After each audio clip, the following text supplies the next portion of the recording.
ও মামা, দেখো তো এই যে এনার মতো চিকেন রান্না করতে পারবে কিনা। রোজ রোজ একঘেয়ে চিকেন খেয়ে মুখ নষ্ট হয়ে গেছে আমার। দেখো। হ্যাঁ ঠিক আছে, করাই যায়। তাহলে চলো চেষ্টা আজকে করেই দেখি। ঠিক আছে, চল। নমস্কার বন্ধুরা, চলে এসেছি গল্প পাহাড়ে আরও একটা সুন্দর রান্নার রেসিপি নিয়ে। তাই জন্য চিকেনটাকে ভালো মতো প্রথমে ধুয়ে নিয়েছি এবং তারপরে তাতে পরিমাণ মতো টক দই এবং নুন মাখিয়ে কিছুক্ষণের জন্য রেখে দিয়েছি। অপরদিকে জালির সাহায্যে পেঁয়াজ, টমেটো, রসুন ও লঙ্কাকে পুড়িয়ে নেব। লঙ্কা এখানে কাঁচা লঙ্কা এবং শুকনো লঙ্কা দুটোই ব্যবহার করা হয়েছে।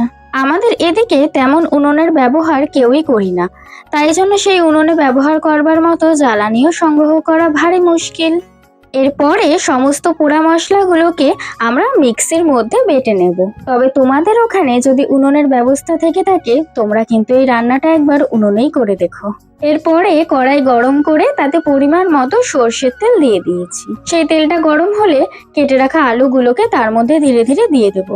আগে জানো তো যে কোনো রান্নাতেই আলু দিলে টেস্ট একটু অন্যরকম হয়ে যেত, তবে শুধুমাত্র এই রান্নাতেই আলু দেওয়াতে টেস্ট আরও কিছুটা বেড়েছে। যেহেতু এই আলুগুলোকে ভেজে নিতে হবে, তাই জন্য তাতে পরিমাণ মতো নুন এবং হলুদ দিয়ে দিচ্ছি।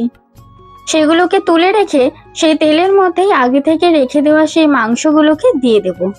মাংসগুলোকে তুলে নেওয়ার পর কড়াইতে আরও কিছুটা সর্ষের তেল দিয়ে তাতে ফোড়ন হিসেবে শুকনো লঙ্কা এবং তেজপাতা দিয়ে দিলাম। এবার এর মধ্যে আগে থেকে পোড়া মশলাগুলো যে বেটে রেখেছিলাম সেগুলো দিয়ে দেব। পোড়া মশলার রংটা এরকম না রেখে যদি অন্যরকম করতে চাও, তাহলে কিছুটা পরিমাণে বাটবার সময় হলুদ দিয়ে দেবে। কিছুক্ষণের জন্য মশলাগুলোকে ভেজে নেওয়ার পরে এবার তার মধ্যে ধনে এবং জিরের গুঁড়ো, হলুদের গুঁড়ো এবং কিছুটা পরিমাণে নুন যোগ করে দেব। তারপর এর মধ্যে কিছুটা পরিমাণে ফেটিয়ে রাখা দই দিয়ে দেব। কিছুটা কষিয়ে এলে তার মধ্যে আমরা আগে থেকে ভেজে রাখা আলু এবং মাংসগুলোকে একে একে দিয়ে দেব। অল্প অল্প গরম জল দিয়ে সেগুলোকে খুব ভালো মতো কষিয়ে নিতে হবে। এর মধ্যে কিছুটা পরিমাণে গরম জল দিয়ে সবটাকে ফুটতে দিতে হবে কিছুক্ষণের জন্য। সবটা ফুটে এলে নামানোর আগে কিছুটা পরিমাণে গরম মশলা দিলেই আজকে রেডি হয়ে যাবে আমাদের মেনু, পোড়া মশলা দিয়ে তৈরি চিকেন। পোড়া মশলা দিয়ে তৈরি চিকেন ভাতের সঙ্গে খেতে কিন্তু সত্যিই দারুণ লেগেছিল। তোমরা চাইলে বাড়িতে একবার তৈরি করে দেখতেই পারো। তোমরা এরকম আরো কি কি রান্নার ভিডিও দেখতে চাও সেটা কিন্তু কমেন্টে জানাতেই পারো। সকলে ভালো থেকো এবং সুস্থ থেকো। আজকের মতো টাটা।